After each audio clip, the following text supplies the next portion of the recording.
Por un lado, la estrategia guerrera en el frente de Ucrania. Por otro lado, los feroces enfrentamientos de tanques y trincheras en las estepas orientales. Todo esto preparó el fin del ejército ruso en suelo ucraniano como resultado de acciones repetidas.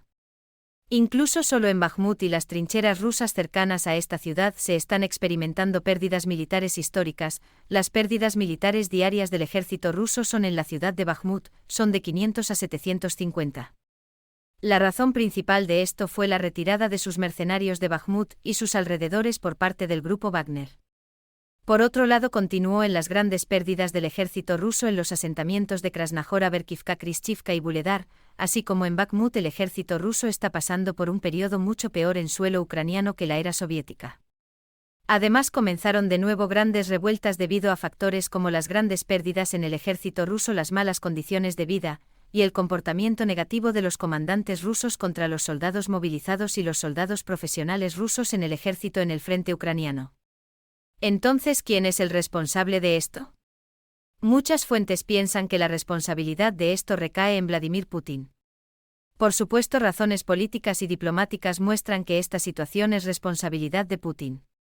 Pero es bastante normal que la mayoría de los que lucharon por el ejército ruso ya no quieren morir por nada. En otras palabras, para los soldados rusos no es quien causó esta mala situación, sino cómo les afecta esta situación. Por esta razón, el principio más básico no es cuántos soldados hay en el ejército ruso o cuántos soldados los ucranianos hicieron que los rusos tuvieran, sino cómo los comandantes rusos tratan a sus soldados y en qué condiciones permanecen las tropas rusas en las trincheras ucranianas. Podemos entender el estado real del ejército ruso a partir de los soldados rusos que se rindieron. Más recientemente, los soldados rusos de Daguestán se rebelaron en el frente de Zaporinchea. Cientos de soldados rusos de Daguestán se opusieron al régimen de Putin, declararon que ya no podían luchar en sul ucraniana. Aún en la región de Dorosnianka de la región de Zaporinsia, las revueltas de soldados de la flota del Caspio que luchaban en nombre de Rusia contra Putin causaron conmoción en el Kremlin. Además, los rebeldes de Dagestán inutilizaron el equipo militar. El aumento de los casos de rebelión contra Rusia presagia al mismo fin para los demás soldados del ejército ruso. Por esta razón, los soldados rusos no quieren compartir el mismo destino que sus compañeros soldados que quedaron afuera de la guerra.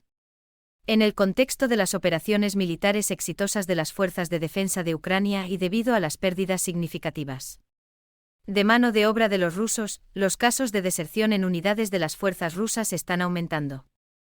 Los rusos no solo se están rebelando en la región de Zaporinsia y desertando del frente. Este también es el caso de la ciudad de Bakhmut.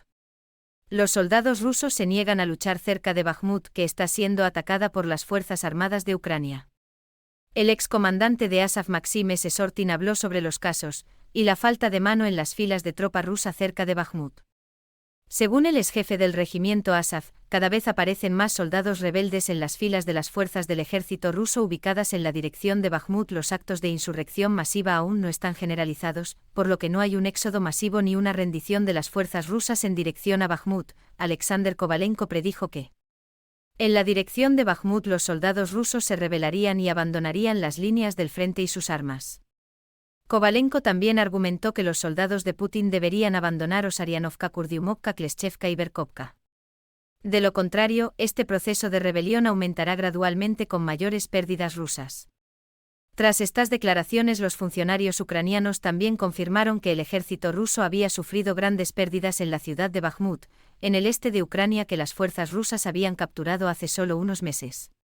La viceministra de Defensa de Ucrania, Hanna Maliar, anunció en una publicación de Telegram que las fuerzas rusas lanzaron ataques en el Oblast de Donetsk desde las direcciones de Marinka, Avdiivka y Liman. Con el efecto de fuertes enfrentamientos en estas regiones, las pérdidas del ejército ruso aumentaron gradualmente.